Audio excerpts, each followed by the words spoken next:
অনুবাদ করেছেন, এটা অনলাইন করেছেন।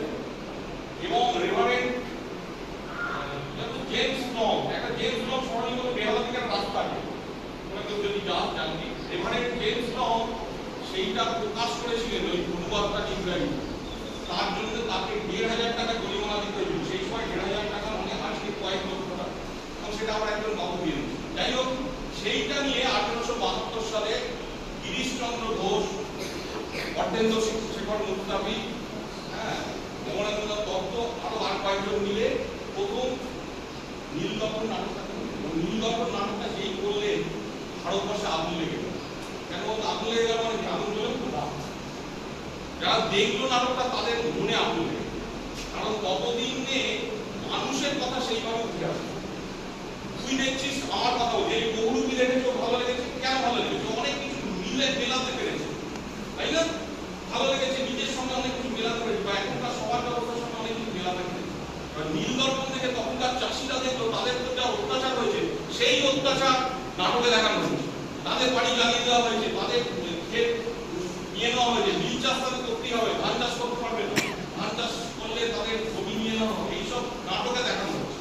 এইসব দেখে একটা বিদ্রোহের সূচনা হতে চলল। এইসব থেকে ইংরেজদের ভয় পেয়ে গেল, ভয় পেয়ে নীলদর্পণ নাটকটাকে ব্যান করল। এবং 1886 সালে 86 বা 87 সালে একটা নাট্য নিয়ন্ত্রণ আইন বলে একটা আইন আছে। ভালো লাগে না? নাট্য নিয়ন্ত্রণ আইনটা এখনো আছে। 1877 এনেছিল কি না, যে নাটকটা লিখবে সেটা জমা দিতে হবে, সেই নাটকটা আবার যদি পড়ে ইংরেজরা বলে হ্যাঁ করতে পারো পড়ো। তোরা তোদের বাড়িতে রামকৃষ্ণদেবের ছবি আছে? তার আগে অব্দি নাটককে ভালো চোখে দেখা হবে। নাটক করলে বা নাটক দেখলে তাকে গঙ্গা স্নান করে বাড়ি ঢুকতে হবে। হ্যাঁ, তোরা এখন শুনে কেমন হচ্ছে না? গঙ্গা স্নান করতে হবে, নাটকটাকে ভালো চোখে দেখা হবে। তার আগেও রামকৃষ্ণদেব একটি নাটক দেখতে গেলেন, সেখানে বিনোদিনী দাসী বলে একজন অভিনেত্রী ছিলেন। তিনি ওই নাটকটি দেখেছি অনেক সালের আগে। ওই ধরনের বিনোদিনী দাসী একটি অভিনয় করেছিলেন,